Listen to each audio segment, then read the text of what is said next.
So before we begin tonight, I would first like to acknowledge that we are gathered here tonight on the unceded territories of the Coast Salish people. These are the historic lands of the Musqueam, the Tsleil-Waututh, and the Squamish nations. And as we meet tonight to think and speak about occupation, injustice, and solidarity, let us first be clear that we do so standing on unceded Indigenous land. To begin, my name is Itrat Sayed, and I really could not possibly be more excited to be here tonight to welcome the legendary musical icon and human rights activist Roger Waters to our city.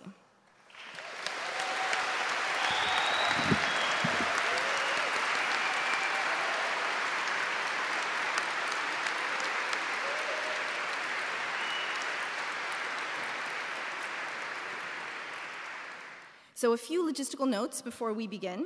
I'd like to ask that as we meet here together, that we collectively commit ourselves to respectful and open-hearted dialogue.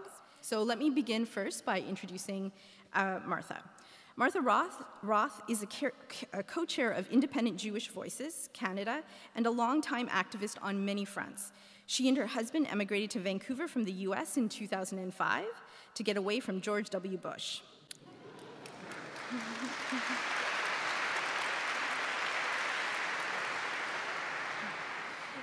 Which at this point seems rather quaint. She marched for integrated schools in Chicago when her children were small enough to carry. She counseled draft resistors during the Vietnam years, went to jail for protesting arms trafficking, and continues to write, speak, and march against social justice and for a better world for her grandchildren. Thank you for that lovely ovation. And we would like to, the organizers, the coalition of Palestine solidarity groups that is sponsoring tonight's event, would like to dedicate this evening to a dear friend and supporter of justice for the Palestinian people, Don Grayston, who died 2 days ago at Cottage Hospice in Vancouver. Don was a priest of the Anglican Diocese of New Westminster, BC, and had been director of the Institute for Humanities at Simon Fraser. Here's to you, dear Don. We will miss you.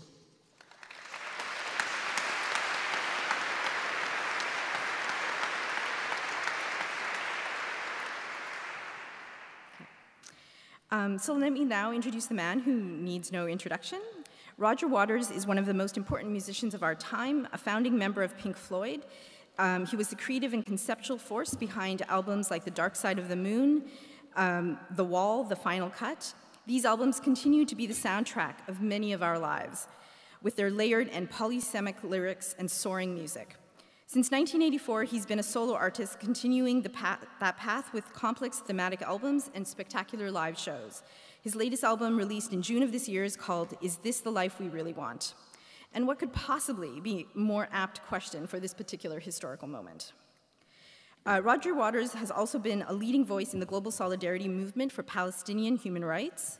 In particular, he has been an advocate for the civil society movement of BDS, Boycott, Divestments, and Sanctions. His courage and principled stand for justice has won him a legion of new fans and supporters around the world. He joins us here before his last 2 shows on his long North American tour called Us and Them. He'll be playing at Rogers Arena this Saturday and Sunday night, and I'm sure those concerts will be unforgettable. But tonight, he's here with us. So please join me in welcoming Mr. Roger Waters to the stage.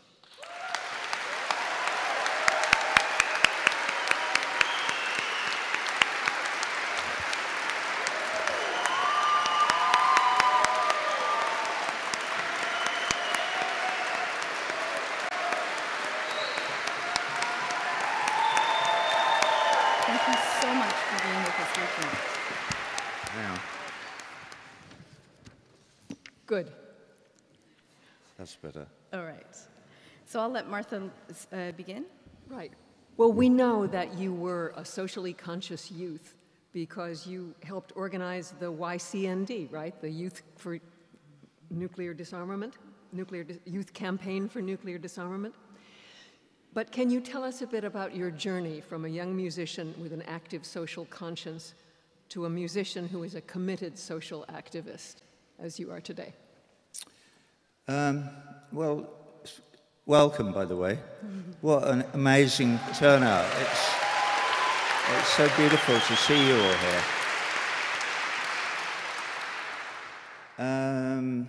Where to start? Probably BDS. Let's get straight to BDS. Okay. That is the important thing at the moment, BDS. You know,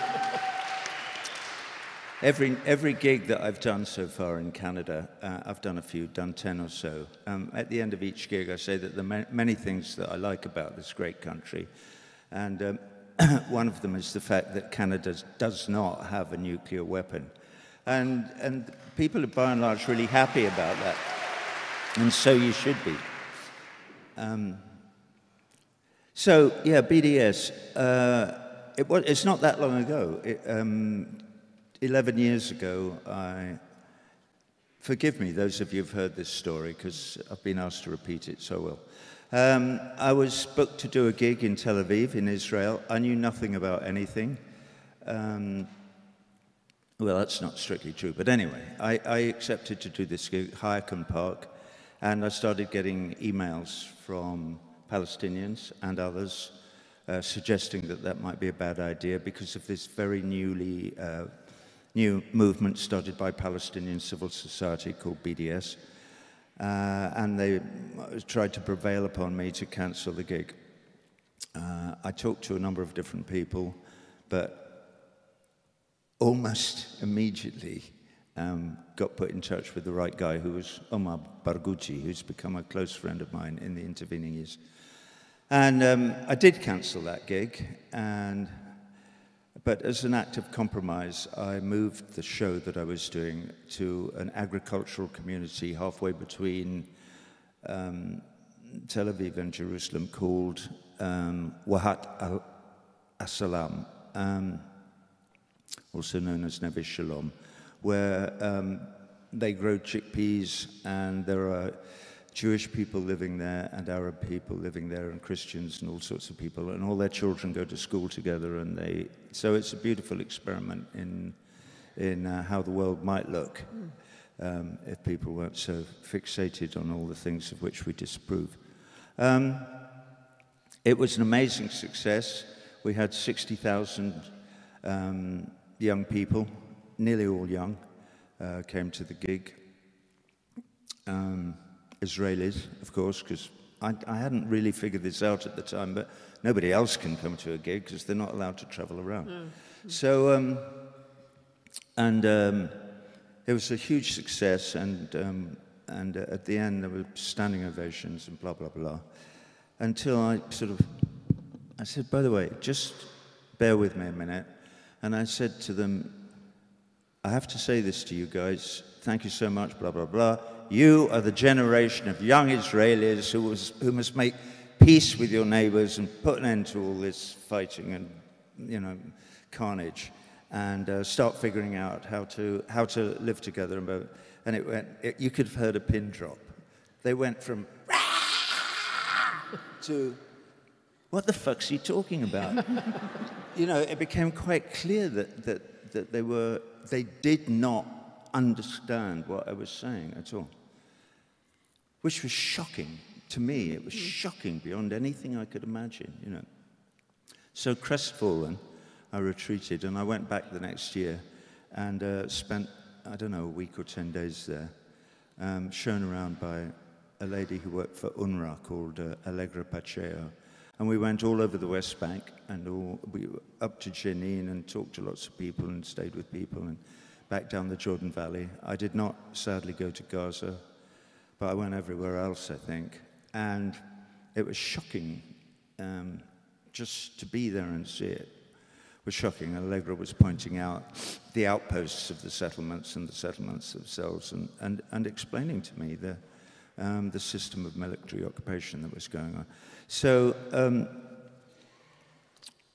I remember thinking, as we passed through checkpoint after checkpoint after checkpoint after checkpoint, we, by the way, in UN vehicles, British passports or American or whatever, we were treated with absolute disdain, brutal disdain, by the young Israeli border guards. And I remember thinking to myself, if it's like this for me, a visiting foreigner, You know, what must be like for the people who are living under this occupation?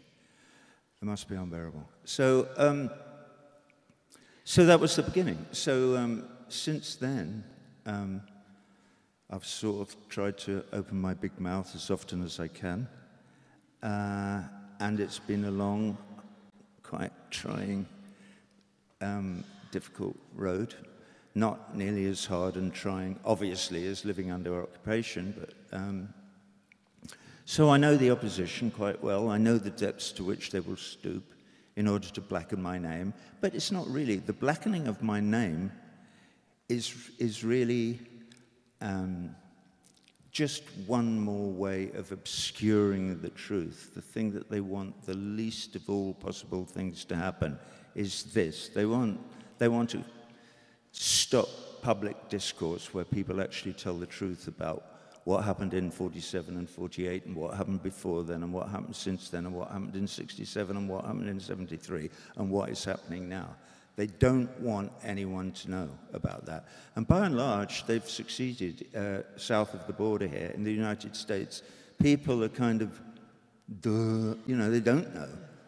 They're supremely ignorant about it. But, and here's the good thing, people like yourself, independent Jewish Voices for Peace, have organized and rallied people, and slowly, slowly, slowly over the years, the demographics have changed. And so if you look at polls now of young Jewish people particularly, you find that they are no longer looking at this situation and not seeing anything. They are seeing things, and they're saying to themselves, and they're saying to other people as well, they're saying, no, this is not what Judaism is about. This is not my religion. This does not represent the way I feel about the earth and about the Almighty, if there is one, or any of that. It's completely antipathetic to that. It goes against everything that I believe in with my heart. I'm a human being. I am humane. And I do not want my people or anybody who pretends or purports to represent me and my feelings to behave like this. And that's remarkable. Well, it's not remarkable. It's what you would hope and expect to happen. Yes. But it's happening, and it lightens my heart every time I hear somebody speak out. It's great.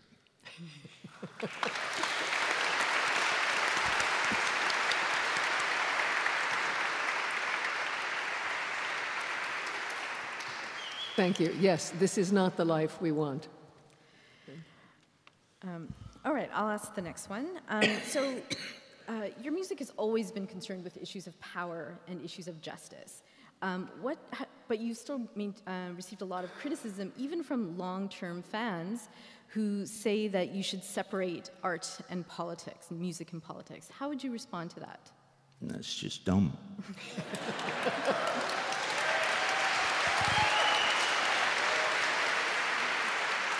It's quite clearly supremely dumb, and it's just another method of the lobby trying to persuade people that this is an aberration. Right. No, this is not an aberration. You know, should Picasso not have painted Guernica? Right. Or anything. I mean, you could come up with a million examples. But next. Okay. All right. So my next question is sort of connected. I'd like to ask you about solidarity more broadly. So you've dedicated much of your life to speaking up against injustices, and particularly injustices that don't necessarily impact you yourself. You've used your privilege to highlight injustice around the world. So could you speak a little to the idea of solidarity with people and with movements that don't directly impact you? Well, where to start? When I was a kid, 5 or 6 years old, my mother was a school teacher in Cambridge in England. And she was very left-wing. She was a card-carrying member of the Communist Party. My father had just been killed in the war fighting the fascists in Italy. And in the evenings, my mother was very politically active. And so she was a member of something called the British China People's Friendship Association. So she would drag me and my big brother John, his two little kids, off with her in the evening. And we would go and watch very grainy, flickery, black and white films about the heroic march of Mao Zedong and the Chinese Liberation Army, and blah, blah, blah, blah. And we would sit on the floor and think. And we nearly always did that at the Friends meeting house, because they were the only people that would have us, or have my mother, and things like that. I'll never forget my mother one day saying to me, she said, "You know, darling, you know I'm an atheist, you know, I don't believe in God," and blah, blah, blah. And I said, why is she telling me this? Yeah, I know that. But she was talking about the Friends meeting house, and she said, "You know, the Quakers, I can't subscribe to their attachment, you know, to their prophet. I just can't. But they are very, very good people." And that went straight into my heart. I was 6 years old or something. And I thought, what a brilliant idea, that you can be a very, very good person. Whatever your faith or lack of it, it's completely irrelevant to the way you attach your heart to in the ways that it can empathize with other human beings in the world. So that's sort of fundamental to the way I feel about things, because it is in the attachment of our hearts to others that we derive joy in our lives, in my view. That's what gives us joy. And in consequence, that becomes one of the things that we strive for. And as we get older, we learn that things ain't going to do it, you know. And not empathizing with people is not going to do it, you know. And flying thousands of miles to kill people with drone strikes in foreign countries is not going to do it. It doesn't make us feel it. It brings us nothing but emotional ruin. So that's why. Restiamo umani, you know. As that guy, that Italian guy who died in Gaza a few years ago, I can never remember his name, but they made a movie called Restiamo umani, and they got a few people to read patches of it. Actually, from here I'm going somewhere to Australia and New Zealand, things. Then we're going to Europe, and that's going to be part of the way of publicizing my tour, which is called Us and Them. I inevitably on my tours carry a big inflatable pig around with me, and we're going to fly these pigs over power stations in different towns in Europe with either Restiamo umani or the equivalent in whatever the local language is, because it's a very significant and important and broad and embracing slogan. That's wonderful. You're right about the things that do and don't bring us joy, but one of the things that does, of course, is music. So it's not so far from music to politics, I think. Mm-hmm. Solidarity, communion with others, doing something together, right? Yeah. We could have a sing-song later. I was going to ask you about BDS, but you've already answered that question. So about what? BDS. Oh. Do you think it's an effective way to get at Israeli government policy? BDS? Yeah. It's the only thing that I've seen that's had any effect at all. They're so in bed with the government south of here that really there's little that anybody can do except shine a light, publicize, tell the truth, tell the truth, tell the truth, keep telling the truth, tell the truth. Because inevitably they have to keep telling the lie, tell the lie, tell the lie, tell the lie. And it's in these days that we live in where propaganda is more important, or has been seen to be more important than what is or isn't the truth of a matter. It's super important that BDS gets to shine the light. You tell the big lie often enough and it becomes the truth. This is standard, standard procedure for somebody who wants to persuade a public that something which is not true is true. Just repeat it. That's what advertising is. True that. Over to you. So I think the next question I wanted to sort of follow on with that and talk about why, despite its efficacy and perhaps because of its efficacy as a political tool, BDS continues to be demonized. So I'm not sure if you've had a chance to meet our Prime Minister here in Canada during your time, but Justin Trudeau, who's generally constructed as the great hope from the North and the anti-Trump, the progressive anti-Trump, he also tweeted in 2015, a few months before he became Prime Minister, he tweeted that the BDS movement, like Israeli Apartheid Week, has no place on Canadian campuses. I think I've just figured out who you're talking about. You're talking about Justin Trudeau, right? That's right, yes. Sorry. Okay. Yes, the great hope from the North, yes. So he went on to tweet that he was disappointed and hashtag enough is enough. So what advice would you give to student activists who are working towards passing BDS resolutions on their campuses? Well, you know, that recent ECOS poll was extremely illuminating, and I think those activists should be holding up signs that say, hey, Trudeau, wake up and smell the roses. What you're saying is nonsense.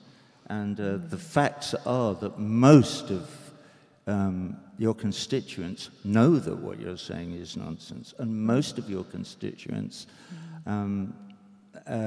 would like to support the BDS movement. Most Canadians think that Canada itself should be applying sanctions to the State of Israel in order to bring it in line with international law and general basic understood notions of human rights that have existed since the Hague Convention, never mind the Geneva Conventions or the General Declaration of Human Rights in Paris in 1948.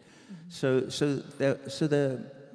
your government is, you know, yes, last night in Edmonton, just after I said, I'm really happy you don't have a nuclear weapon, I say that it's a sort of a bit of a theatrical trick, because I'm just about to sing the song Mother, which is a song of mine, the first line of which is, Mother, do you think they'll drop the bomb? And the audience responded beautifully that, and I've entirely forgotten what point I was going to make. Sorry.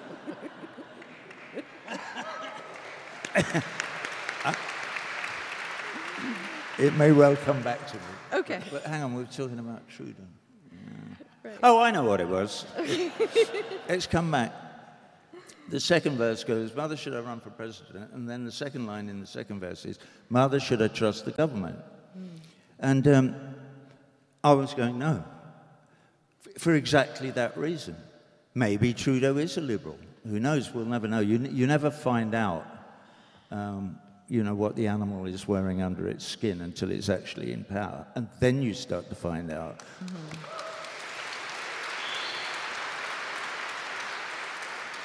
So, you know, if somebody wrote a letter to Trudeau and suggested that he even looked at the polls of what Canadian citizens think and thought maybe I should look into this and find out whether I'm just repeating the million times repeated lie that the Israeli government hope people will, in the end, accept as the truth. You know, we're a tiny little democracy. We're the only democracy in the Middle East. We have to do this to protect ourselves, otherwise blah, blah, blah, blah, blah. See, they should be looking at this. And it's still a mystery to me why they're not, and particularly why he's not. Right. Despite there being a lot of polls to the effect that Canadians on the whole support. What is it? I mean, I still don't really get it. I don't really get why people cannot look squarely at the truth of what is happening in the occupied territories, as we call them, in Palestine.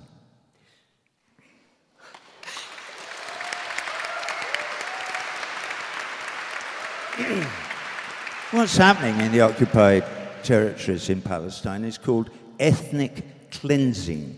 That is what is happening. Yes.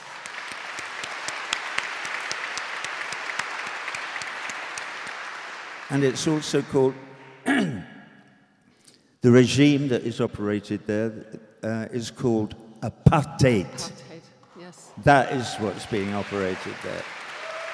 Right. You've no idea how many musicians in the United States I've approached saying, "Oi, weren't you the bloke who wrote the song about we ain't going to play in Sun City and whatever?" Yeah. Well, don't you think it's time we did we ain't going to play in Tel Aviv? You know, why don't we use the old recording? Ooh, that's a much more complicated question. Really? No, it's not. It's not. It's really, really simple. But it's clouded by all kinds of other issues. Yes. Yes, it is. So the next question I think we wanted to ask you was about the documentary that you've just narrated, The Occupation of the American Mind. Yeah. So the producer of that documentary, Sajali, has many connections to Vancouver, one of which is that Sajali did his PhD here at Simon Fraser University, at the university here. So the question we wanted to ask you is if you could tell us a little bit about the project and about your connection with the project. I was in eastern Long Island, pottering about in my bare feet, and Sat rolled up one day. He sent me some emails. Would you narrate this thing? I said, yeah. So he brushed up with 3 or 4 people and gave me some text, and I read it. That's it. Obviously, I watched it, you know, and I think it's a very coherent and important piece. And it is significant that they still haven't had a showing in the United States of America. Well, we had one in UCLA, which was great. And we had another one. These are the ones I went to. We had another one in Mexico City about a year ago. And there was one at the Palestinian Film Festival in Chicago. And I think there was one at... Did they show it at TIFF? At the Palestinian TIFF in Toronto? I'm not sure. So. But that's it. Yes. Nobody mainstream will show it. You cannot get the movie shown. You can't find it on HBO or Netflix or anywhere. It's completely suppressed. So it's kind of significant and also deeply depressing that a film that is about the suppression of the other narrative about Israel-Palestine is itself suppressed completely, and it's almost impossible to get it shown. Yes, good.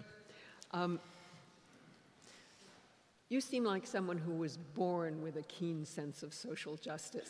I mean, I love the story about your mother, but I think you probably have this innate sense. Maybe all kids do, I don't know. But do you have any ideas about how to awaken that sense in young people who don't seem born with it? Well, you know, I'm famous for having written the lines, "We don't need no education." Obviously, yes. We need nothing more. Education for our children is the most important thing that we could subscribe to, and we should be spending as much money on it. Every single child that appears in the world, we should offer them every opportunity to open their minds in every way possible and to learn everything that there is to learn or that they're capable of learning. What we tend to do is propagandize them from when they're very, very young and, you know, teach them to be good little something or other. I have to go back to my mother. My mother once said to me, and this is in a movie that bloke down there and I made together years ago, and at the beginning of the movie, it's me typing on a typewriter, and the first line is, I remember my mother saying to me one day, "Of course, darling, if the Germans had won the war, they'd have killed me because I was a communist, but they'd have probably kept you alive and turned you into a good little Nazi." Now that is chilling, because they probably would have done. You get a kid young enough, you can get them to be almost anything that you want. So all of this spreading of light is absolutely the most precious gift that we can give our children, so that they see things. They get to question everything. They get to question what we believe. They get to look at everything. They get to be allowed to make the connections between what gives them joy and what doesn't. And that's a risk that we have to take, you know. Wonderful. Mm-hmm. Wonderful.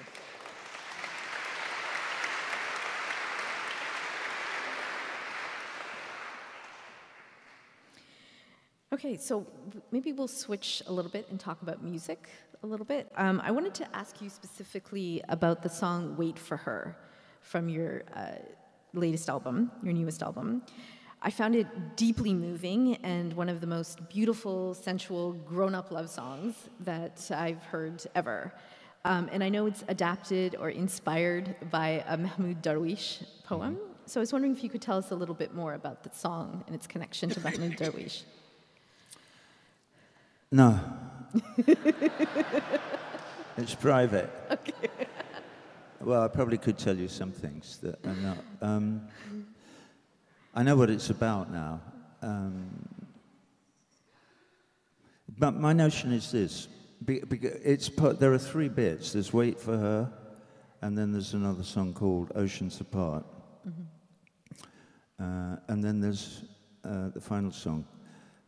But basically the idea is that the Darwish poem upon which the first bit is based, which is his take on parts of the Kama Sutra, is just about falling in love. And it's just about the passion, the extraordinary intensity of that thing that can happen. If you're really lucky, maybe once in a lifetime, you might experience it. And my view is that if you do, whatever happens to that bit, you can use the experience as a transcendental moment in order for you to find parts in your heart that can be opened, not just to that man or woman or whoever it might have been, but to everybody else and to everything else, so that you can use it as a transcendental moment. And that's what I do in this, because I believe it happened to me not that long ago. So I talk about how when I laid eyes on you, when I first met you, whatever, part of me died. And then the song says, the part that is devious, mischievous, blah, blah, blah. And it lists everything negative that I could think, not just about me, but about aspects of society and others and things. And says that that part died. That part.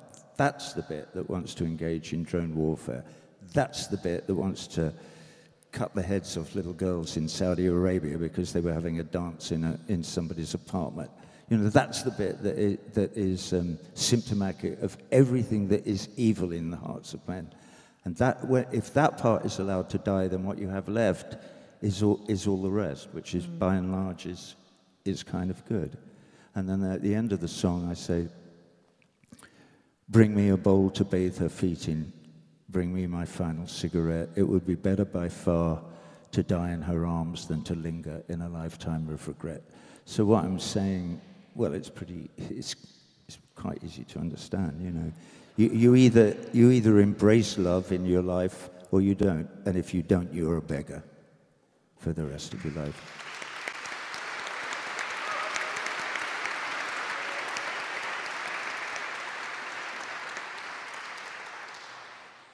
My question has to do with another song from that record, and it's "The Last Refugee."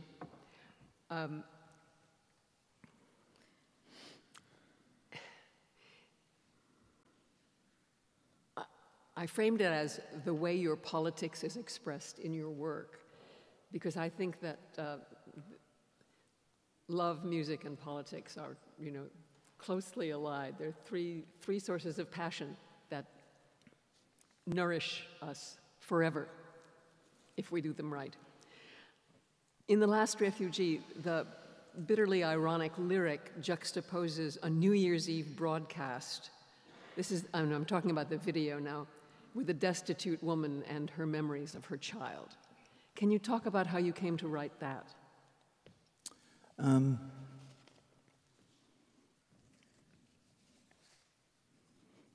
I don't think I can, but I could sit here quietly for a few minutes and see if I could remember what the seeds were. Okay. We're bombarded with images of people being driven from their homes. Yes. Constantly. If we're active in this work with BDS, we never move far from the key. the right of return, the idea that we've been driven from our homes, from our ancestral land, by an evil force. And so you never get far from the idea of how appalling that must feel. And then when we see, you know, the kid on the beach in Turkey, or the people drowning in the Mediterranean who are fleeing Africa, or all the refugees leaving Syria and other places, because we have made them impossible to live in. No, you know, put me up against a wall and fucking shoot me, but it's not Bashar Assad who's done it. We have done it. If they'd been left alone to figure it out for themselves, they would have had problems.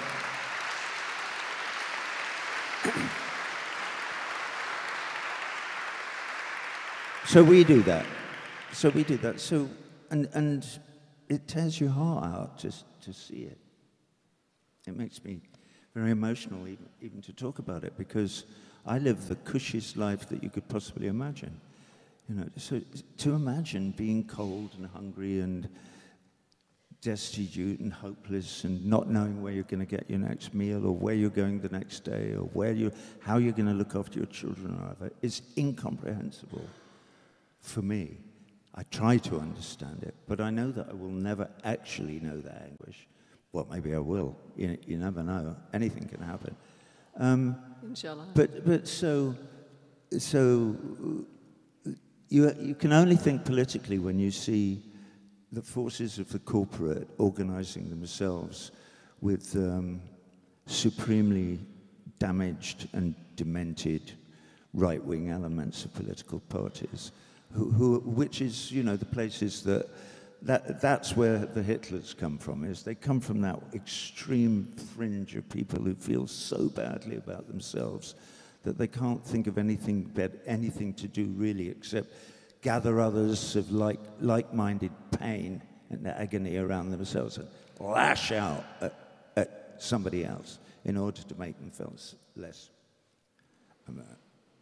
I could be wrong. Thank you. So you know, the plight of the refugees is huge, and yet it's a problem that is going to increase, if it is a problem. And we in the rich countries, before we start sharing our wealth with the poor countries in a more general way, have an absolute responsibility to welcome these people into our communities, and to assimilate them, and to understand that in any future that's going to be worth living, we're going to have to accept the idea of cosmopolitan societies where people of different ethnicities and faiths and colors and all the rest live cheek by jowl and enjoy the richness of each other's cultures. And so, and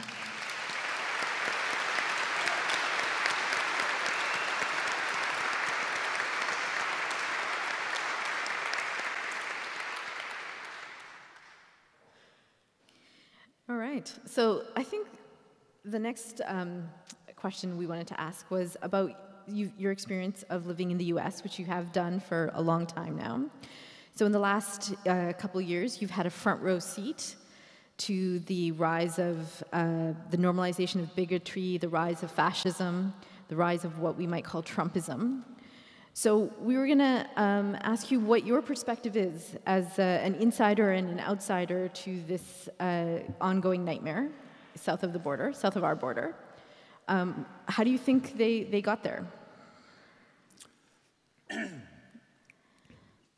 Well, my view is that the rise of Donald Trump specifically is actually a symptom of something that's been going on in the United States and across much of the rest of the world for the last 150 years, at least. You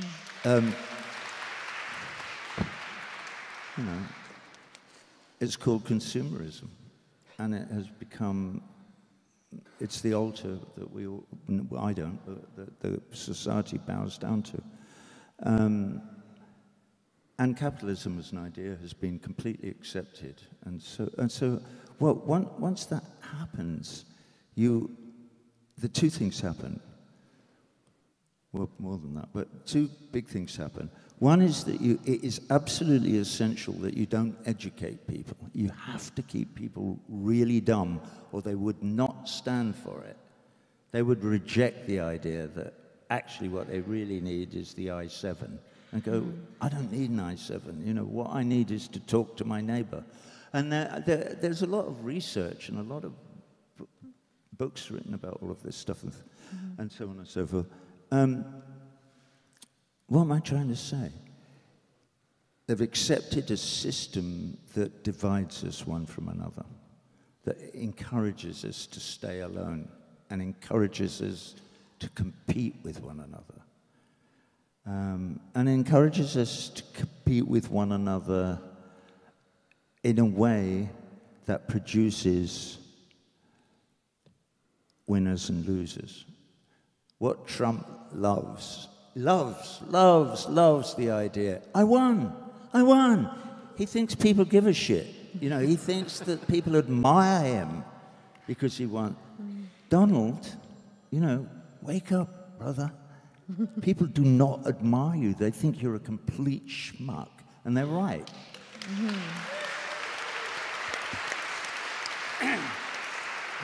You know, except for this, you know, if he has a base, which I'm perfectly happy to believe that he does, you know, it's people with kind of, I nearly said guns and tattoos.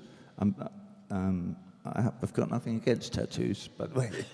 But he encourages the rise of this crypto-fascism that isn't anymore. It's out front. In Louisville, they were marching in the street with torches, unconfronted by any law enforcement or by our society, by what we might want people to do if they saw that. They were encouraged. And then obviously he went on to encourage them. He sees it as a way forward in his political career, I believe, which just shows how crippled he is. But, you know, you could say, what can you do about this? What can anybody do about this on a broader political level? I think if you live in the United States, it's a long, hard, slow road up a rocky path to the understanding that your political system is completely broken, that Congress is sold to the highest bidder, and that you no longer have a democracy, and you haven't had one for 100 years, and you're never going to get one unless you stand up and do something about it.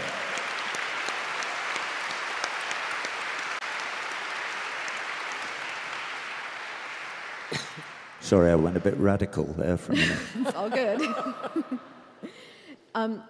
What would you say has been the role of the corporate mainstream media in facilitating or enabling or creating the monster that exists now? Well, if you think, when was the Eisenhower speech? 61, his military-industrial complex speech. I think he was sincere, and he was clearly right, and nobody took any notice, and it's happened, and now whatever that is, and whoever controls it, however much it has to do with the Project for the New American Century, and with Wolfowitz and Cheney and Rumsfeld and all their awful spawn and Blair and blah, blah, blah, we will never know. We will never know how deep it goes. This stuff is, you know, is the depths of it, I believe, to be unplumbable. But nevertheless, as a general experience of living, you can see that it is inviolate, because there's no political method for getting at it. It will go on trundling on and on until, I've no idea when, how, why, what. Maybe things just have to get much, much worse. Maybe the divide between rich and poor has to get even greater. Maybe nothing will happen until all the corporations are existing in offshore entities where they don't pay any tax, they have no responsibility to society of any kind, and they can just go on, and the people who own them getting richer and richer and richer. And they can do a lot of their getting richer by making Lockheed and Boeing and Raytheon and the other weapons manufacturers bigger and bigger and bigger, and so they can go on going around the world blowing up brown people just to make money, simply to make money for no other reason. I don't know. And maybe at some point there will be a huge conflagration. The problem is that if you get rid of Trump, you get Mike Pence, and that's what he wants. He is waiting for the rapture. I mean, these people are crazy. They are crazy. They're super crazy. I don't know. I can't. I'm much better talking about love.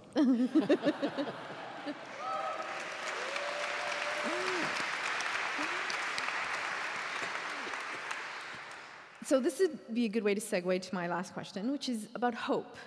So this is obviously it's been a devastating couple years. There's a lot of, I think, fatigue among activists, among people who care about justice, with the rise of nativism, not just in the US, but across Europe and around the world.